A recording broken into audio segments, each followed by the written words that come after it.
तो बुक है हमारी properties of matter, kinetic theory और रिलेटिविटी। बेसिकली ये तीन ही यूनिट है इस बुक में, इसीलिए नाम ही इसको ऐसे दे दिया, that is properties of matter, kinetic theory and relativity. Properties of matter कुछ पार्ट आप पहले कर चुके हो, इसलिए मैंने यहीं से स्टार्ट किया है। जस्ट एक रिवीजन है, क्विक रिवीजन है इसका कि इसमें क्या क्या होता है, मैटर क्या होता है, क्या उसकी प्रॉपर्टीज होती हैं। तो बेसिकली हम डायरेक्ट क्वेश्चन पे आते हैं। तो फर्स्ट हम यूनिट कर रहे हैं प्रॉपर्टीज ऑफ मैटर। उसमें जो फर्स्ट टॉपिक जो हमारा है दैट इज इलास्टिसिटी। देखिए इलास्टिसिटी वर्ड्स आपने सुन रखा होगा, घरों में भी आप यूज करते हो। The property of a matter due to which it regains its original length, shape और वॉल्यूम। तीन चीजों को पॉइंट आउट कर रहे हैं, ओरिजिनल लेंथ, shape और volume when the deforming force have been removed is called elasticity। Simple सी अगर हम लीमन लैंग्वेज की अगर हम बात करते हैं, सपोज करो हमारे पास ये एक स्पंज है, स्पंज का पीस है। आपने क्या किया, इस पे फोर्स लगाया। फोर्स लगाने के बाद क्या हुआ कि ये जो स्पंज का पीस है ये क्या होगा, टूट गया, मतलब ये कुछ इस तरीके से इकट्ठा सा हो गया हमारे पास। ठीक है, तो क्या हुआ, आपने इस पे फोर्स लगाया, यहाँ पे जो फोर्स लगा उसको हमने नाम दिया डिफॉर्मिंग फोर्स। डिफॉर्मिंग क्यों, क्योंकि उसने क्या किया, इसकी फॉर्म को चेंज कर दिया। अब इसकी कौन सी फॉर्म चेंज हुई है, इसकी लेंथ चेंज हो गई, क्योंकि पहले इसकी लेंथ क्या थी, ये थी, अब इसकी लेंथ ही हो गई। इसकी शेप पहले रेक्टेंगल सा लग रहा था, अभी थोड़ा सा सर्कुलर टाइप का लग रहा है, और इसका वॉल्यूम भी चेंज हो गया। क्योंकि अगर हम टोटल वॉल्यूम देखें तो यहाँ पे ये स्पेस ज़्यादा ले रहा है, यहाँ पे ये स्पेस कम ले रहा है। क्लियर। तो इसको हम कहते हैं इलास्टिसिटी, प्रॉपर्टी ऑफ मैटर, कि किसी भी ऑब्जेक्ट की वो प्रॉपर्टी जो कि उसको हेल्प करती है इसकी शेप को ओरिजिनल वापस लेने में। अब हम क्या करेंगे, यहाँ से इस पर से अगर हम फोर्स वापस लगाएंगे,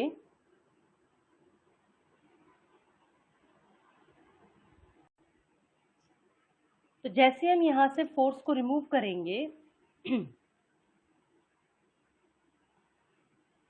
वैसे ही ये जो स्पंज था ये अपनी ओरिजिनल पोजीशन पे वापस आ जाएगा।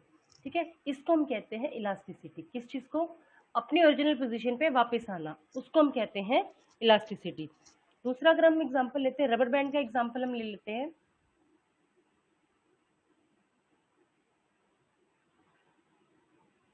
ठीक है, कोई भी एक रबर बैंड आप लेते हो, इस तरीके से आप उसको स्ट्रेच करते हो इस तरफ से इस तरफ से, तो क्या होगा, ये थोड़ा सा चेंज हो जाएगा। ठीक है, उसमें क्या चेंज होगा, इसकी लेंथ, वॉल्यूम और शेप। लेकिन जैसे आप हटाते हो इसको, स्ट्रेच को रिमूव करते हो, वैसे ही क्या होता है, ये ओरिजिनल शेप में अपनी में वापस आ जाता है। तो उस ओरिजिनल शेप में वापस आने को हम इलास्टिसिटी कहते हैं। वो कहते हैं कि body which completely recovers its original configuration is called perfectly elastic body. कहने को हम कह सकते हैं, क्वाड्स को मानते हैं नियरली परफेक्टली बॉडी, लेकिन परफेक्टली इलास्टिक बॉडी कोई भी नहीं होती। क्यों, क्योंकि 100% ओरिजिनल अपनी शेप में बॉडी नहीं आती है, कभी भी कोई ना कोई उसमें जो प्रॉब्लम है वो रह जाती है। ठीक है, तो बेसिकली इलास्टिसिटी की जब हम बात करते हैं तो हम दो चीज़ों की हमने बात की है यहाँ पे। एक तो हमने जो फोर्स लगाया है वो, दूसरा चेंज हुआ है किस किस में, लेंथ में, शेप में और वॉल्यूम में। तो इन दोनों प्रोसीजर को कि जब आपने फोर्स लगाया कोई चेंज हुआ, फोर्स लगाया चेंज हुआ, इन दोनों प्रोसीजर को पर्टिकुलर नाम दिया गया है। पहले वाला कहलाता है स्ट्रेस। तो बेसिकली स्ट्रेस क्या है, deforming force per unit area of the body, कि किसी भी बॉडी पे जो आपने फोर्स लगाया है, कहाँ पे, एक पर्टिकुलर एरिया पे। क्योंकि फोर्स कहाँ लगा, आपका पर्टिकुलर एरिया पे लगा, पूरी बॉडी पे फोर्स कभी भी नहीं लगता, हमेशा एक पर्टिकुलर पॉइंट पे फोर्स लगता है, लेकिन उसकी वजह से चेंजेस पूरी बॉडी में आते हैं, that is known as stress. Basically stress के तीन टाइप्स होते हैं। पहले अगर हम बात करते हैं नॉर्मल स्ट्रेस, तो नॉर्मल स्ट्रेस क्या होता है कि जो इलास्टिक फोर्स लगा है अगर वो परपेंडिकुलर लगा है एरिया के, तब हम उसको कहते हैं नॉर्मल स्ट्रेस। क्लियर। अब नॉर्मल स्ट्रेस भी दो तरह का है, टेंसाइल स्ट्रेस और कंप्रेसिव स्ट्रेस। कि आपने क्या किया, फोर्स लगाया परपेंडिकुलर डायरेक्शन में।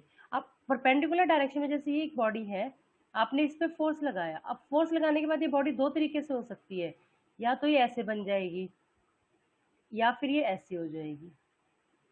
इस केस में क्या होगा, उसकी लेंथ इंक्रीज होगी, इस केस में उसकी लेंथ डिक्रीज होगी। तो टेंसाइल स्ट्रेस कब होगा, जब लेंथ इंक्रीज होगी, और कंप्रेसिव स्ट्रेस कब होगा, जब लेंथ आपकी डिक्रीज होगी। दूसरी जो टाइप है स्ट्रेस की, दैट इज टेंजेंशियल स्ट्रेस। इसमें क्या कहता है कि अगर इलास्टिक फोर्स पैरेलल लगा है डिफॉर्म्ड बॉडी के, तब हम उसको कहते हैं इलास्टिक स्ट्रेस। यहाँ पे नॉर्मल गलती से लिखा गया, तब हम उसको कहते हैं टेंजेंशियल स्ट्रेस। टेंजेंशियल स्ट्रेस का ही दूसरा नाम है शेयरिंग स्ट्रेस। इसी का दूसरा नाम है शेयरिंग स्ट्रेस। ठीक है, जब परपेंडिकुलर फोर्स लगा, फोर्स परपेंडिकुलर लगा तो नॉर्मल स्ट्रेस, पैरेलल लगा तो टेंजेंशियल स्ट्रेस। सिमिलरली हमारे पास स्ट्रेन होता है। स्ट्रेन क्या होता है, ratio of change in configuration to the original configuration. अब यहाँ पे हमने वर्ड यूज़ किया कॉन्फ़िगरेशन, क्योंकि पीछे हमने 3 चीज़ें यूज़ की थी कि किस किस चीज़ में फैक्टर में चेंज आता है हमारे पास, तो उसको कंबाइन करके हमने नाम दे दिया कॉन्फ़िगरेशन। कॉन्फ़िगरेशन में हमारे पास आ जाता है उसका लेंथ, उसकी शेप और उसका वॉल्यूम। क्लियर? जब हम इन 3 चीज़ों की बात करते हैं तब उसको हमने इकट्ठा नाम दे दिया कॉन्फ़िगरेशन, क्योंकि बार बार लेंथ शेप वॉल्यूम लिखने से हमारा जो टेक्स्ट था वो थोड़ा सा हैवी होता जा रहा था। उसको हमने कंबाइंड नाम क्या दे दिया, लेंथ शेप और वॉल्यूम को कॉन्फ़िगरेशन। ठीक है, तो स्ट्रेन क्या हो गया, change in configuration to original configuration. जब आपने फोर्स लगाया, फोर्स लगाने के बाद क्या चेंज हुआ, उसके बेसिस पे स्ट्रेन 3 टाइप का होता है। पहला जो होता है हमारे पास लॉन्गिट्यूडिनल स्ट्रेन, इसको हम कहते हैं change in length delta L divided by original length. ठीक है, delta L change in length divided by original length. दूसरा वॉल्यूमेट्रिक स्ट्रेन, नाम से आपको समझ में आ रहा है, that is change in volume divided by original volume. तीसरा है हमारे पास shearing strain. Shearing strain basically इसको हम कैसे लिखते हैं, ये होता है displacement of two planes of the body. कि जब कोई बहुत मोटी बुक होती है, जब आप उसको डिस्प्लेस करते हो तो बीच में एक एंगल बन जाता है, इसको हम थीटा से डिनोट करते हैं। और इस ये होता है आपके पास डिस्प्लेसमेंट ऑफ प्लेन्स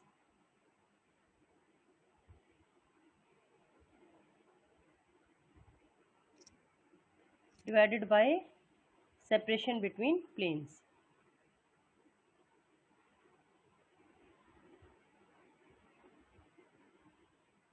ठीक है, तो बेसिकली इसको हम कहते हैं थीटा। और ये होता किसके इक्वल है, मैथमेटिकली ये डेल्टा एल बाई एल के इक्वल ही होता है, दैट इज मैथमेटिकली। लेकिन अगर हम इसकी डेफिनेशन लिखते हैं तो डेफिनेशन इसकी क्या कहलाती है, that is relative displacement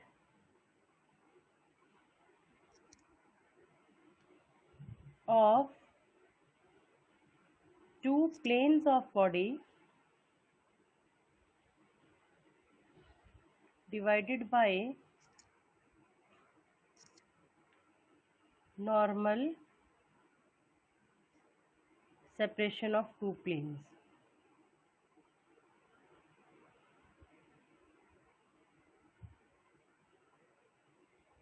clear? दो चीज़ें हमने देखी, दैट इज स्ट्रेस। स्ट्रेस क्या होता है, फोर्स पर यूनिट एरिया। कि हमने किसी भी बॉडी पे ये एरिया पे अगर हमने फोर्स लगाया तो फोर्स की वजह से क्या हुआ, हमारे पास स्ट्रेन हुआ। स्ट्रेन क्या हुआ कि उसकी कॉन्फ़िगरेशन थी वो चेंज हुई, change in configuration divided by original configuration.